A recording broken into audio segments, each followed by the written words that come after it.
फारस देश भी हिंदुस्तान और चीन के समान था और कई नरेश उसके अधीन थे। वहां का राजा महाप्रतापी और बड़ा तेजस्वी था और न्यायप्रिय होने के कारण प्रजा को प्रिय था। उस बादशाह के दो बेटे थे, जिनमें बड़े लड़के का नाम शहरयार और छोटे लड़के का नाम शाहजमा था। दोनों राजकुमार गुणवान, वीर, धीर और शीलवान थे।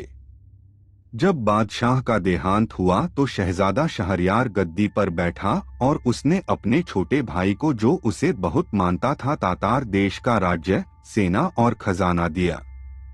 शाहजमा अपने बड़े भाई की आज्ञा में तत्पर हुआ और देश के प्रबंध के लिए समरकंद को, जो संसार के सभी शहरों से उत्तम और बड़ा था, अपनी राजधानी बनाकर आराम से रहने लगा।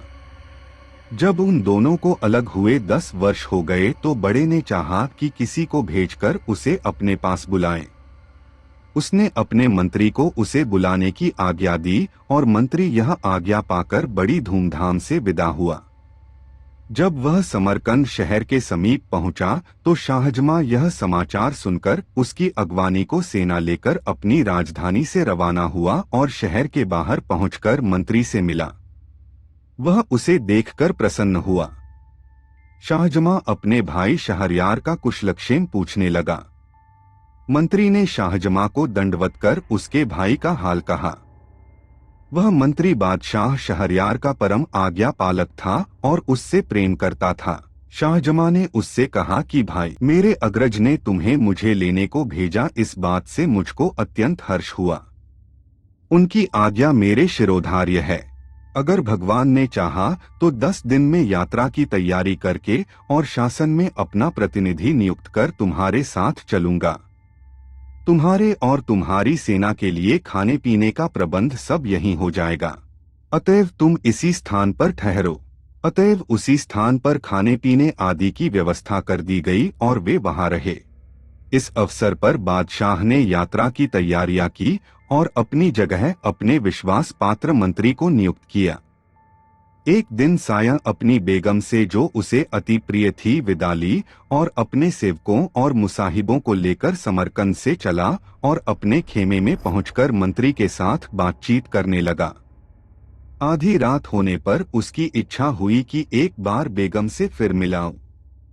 वह सबसे छुपकर अकेला ही महल में पहुंचा। बेगम को उसके आने का संदेह तक न था। वह अपने एक तुच्छ और कुरूप सेवक के साथ सो रही थी। शाहजमा सोचकर आया था कि बेगम उसे देखकर अति प्रसन्न होगी। उसे दूसरे मर्द के साथ सोते देखकर एक क्षण के लिए उसे काठ मार गया। कुछ संभलने पर सोचने लगा कि कहीं मुझे दृष्टिभ्रम तो नहीं हो गया। लेकिन भलीभांति देखने पर भी जब वही बात पाई तो सोचने लगा, यह कैसा अनर्थ है कि मैं अभी समरकंद नगर की रक्षा भित्ति से बाहर भी नहीं निकला और ऐसा कर्म होने लगा। वह क्रोधाग्नि में जलने लगा और उसने तलवार निकालकर ऐसे हाथ मारे कि दोनों के सिर कटकर पलंग के नीचे आ गए। इसके बाद दोनों शवों को पिछवाड़े की खिड़की से नीचे गड्ढे में फेंककर वह अपने खेमे में वापस आ गया। उसने किसी से रात की बात न बताई। दूसरे दिन प्रातः ही सेना चल पड़ी। उसके साथ के और सब लोग तो हंसी खुशी रास्ता काट रहे थे, किंतु शाहजमा अपनी बेगम के पाप कर्म को याद करके दुखी रहता था और दिनों दिन उसका मुंह पीला पड़ता जाता था। उसकी सारी यात्रा इसी कष्ट में बीती। जब वह हिंदुस्तान की राजधानी के समीप पहुंचा और शहरयार ने यह सुना तो वह अपने सारे दरबारियों को लेकर शाहजमा की अभ्यर्थना के लिए आया। जब दोनों एक दूसरे के पास पहुंचे तो अपने अपने घोड़े से उतरकर गले मिले और कुछ देर तक एक दूसरे की कुशलक्षेम पूछकर बड़े समारोह पूर्वक रवाना हुए। शहरयार ने शाहजमा को उस महल में ठहराया जो उसके लिए पहले से सजाया गया था और जहां से उद्यान दिखाई देता था। वह महल बड़ा और राजाओं के स्वागत योग्य था। फिर शहरयार ने अपने भाई से स्नान करने को कहा। शाहजमा ने स्नान करके नए कपड़े पहने और दोनों भाई महल के मंच पर बैठकर देर तक वार्तालाप करते रहे। सारे दरबारी दोनों बादशाहों के सामने अपने अपने उपयुक्त स्थान पर खड़े रहे। भोजनोपरांत भी दोनों बादशाह देर तक बातें करते रहे। जब रात बहुत बीत गई तो शहरयार अपने भाई को आतिथ्य गृह में छोड़कर अपने महल को चला गया। शाहजमां फिर शोकाकुल होकर अपने पलंग पर आंसू बहाता हुआ लौटता रहा। भाई के सामने वह अपना दुख छुपाए रहा, लेकिन अकेला होते ही उस पर वही दुख सवार हो गया और उसकी पीड़ा ऐसी बढ़ गई जैसे उसकी जान लेकर ही छोड़ेगी। वह एक क्षण के लिए भी अपनी बेगम का दुष्कर्म भुला नहीं पाता था। वह अक्सर हाय हाय कर उठता और हमेशा ठंडी सांसें भरा करता। उसे रातों को नींद नहीं आती थी। इसी दुख और चिंता में उसका शरीर धीरे धीरे घुलने लगा। शहरयार ने उसकी यह दशा देखी तो विचार किया कि मैं शाहजमां से इतना प्रेम करता हूँ और उसकी सुख सुविधा का इतना ख्याल रखता हूँ, फिर भी सदैव ही इसे शोक सागर में निमग्न देखता हूँ। मालूम नहीं इसे अपने राज्य की चिंता खाई जाती है या अपनी बेगम का विछोह सताता है। मैंने इसे यहाँ बुलाकर बेकार ही इसे शोक संताप में डाल दिया। अब उचित होगा कि इसे समझा बुझाकर और उत्तमोत्तम भेंट वस्तुएं देकर समरकंद वापस भेज दूं ताकि इसका दुख दूर हो सके। यह सोचकर उसने हिंदुस्तान देश की बहुमूल्य वस्तुएं थालों में लगाकर शाहजमां के पास भेजी और उसका जी बहलाने के लिए तरह तरह के खेलतमाशे करवाए, लेकिन शाहजमां की उदासी कम नहीं हुई बल्कि बढ़ती ही गई। फिर शहरयार ने अपने दरबारियों से कहा कि सुना है यहाँ से 2 दिनों की राह के बाद एक घना जंगल है और वहाँ अच्छा शिकार मिलता है, इसलिए मैं वहाँ शिकार खेलने जाना चाहता हूँ। तुम लोग भी तैयार होकर मेरे साथ चलो और शाहजमां से भी चलने को कहो, क्योंकि शिकार में उसका जी लगेगा और उसका चित्त प्रसन्न होगा। शाहजमां ने निवेदन किया कि मेरी तबीयत ठीक नहीं है, इस कारण मुझे शिकार पर जाने से माफ करें। शहरयार ने कहा, अच्छी बात है, अगर तुम्हारा यहीं रहने को जी चाहता है तो रहो, लेकिन मैं तैयारी कर चुका हूँ, मेरे अपने भृत्यों के साथ शिकार के लिए जाता हूँ। शहरयार के जाने के बाद शाहजमां ने अपने निवास स्थान के द्वार अंदर से बंद कर लिए और एक खिड़की पर जा बैठा। वहां से शाही महल का उद्यान दिखाई देता था। शाहजमां सुवासित पुष्पों और पक्षियों के कलरव से अपना जी बहलाने लगा, लेकिन मकान और बाग की शोभा से जी बहलाने पर भी उसे अपनी पत्नी के दुराचार की कचोट बनी रहती।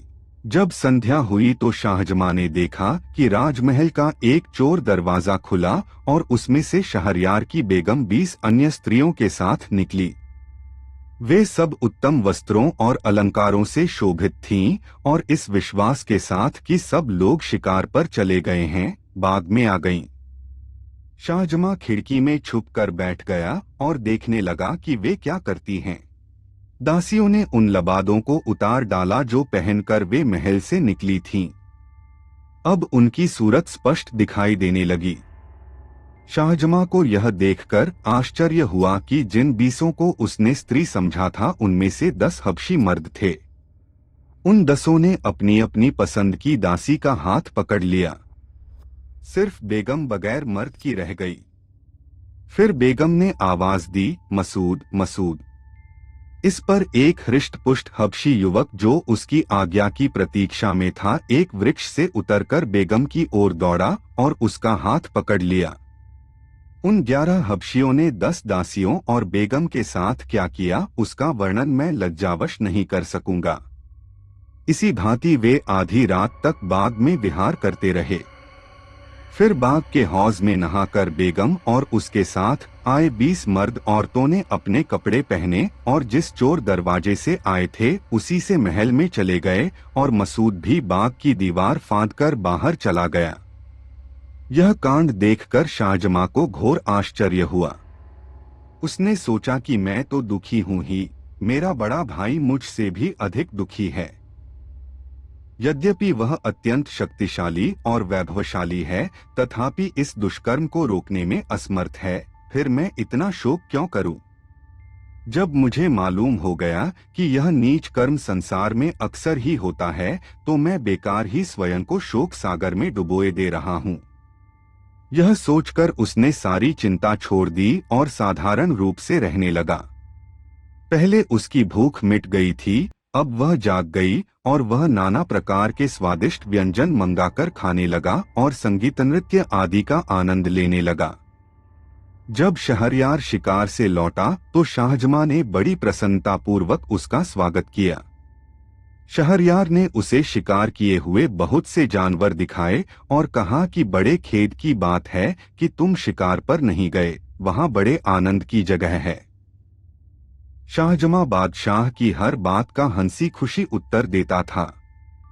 शहरयार ने सोचा था कि वापसी पर भी शाहजमां को दुख और शोक में डूबा पाएगा, लेकिन इसके विपरीत उसे प्रसन्न और संतुष्ट देखकर बोला, ए भाई, भगवान को बड़ा धन्यवाद है कि मैंने थोड़ी ही अवधि में तुम्हें प्रसन्न और व्याधिमुक्त देखा। अब मैं तुम्हें सौगंध देकर एक बात पूछता हूँ, तुम वह बात जरूर बताना। शाहजमां ने कहा, जो बात भी आप पूछेंगे मैं अवश्य बताऊंगा। आगे का भाग देखने के लिए डिस्क्रिप्शन बॉक्स में जाएं या ऊपर दिख रहे कार्ड पर क्लिक करें। और हाँ, अगर आप इस चैनल पर नए हैं तो बेल आइकॉन को दबाकर चैनल को सब्सक्राइब कर लें।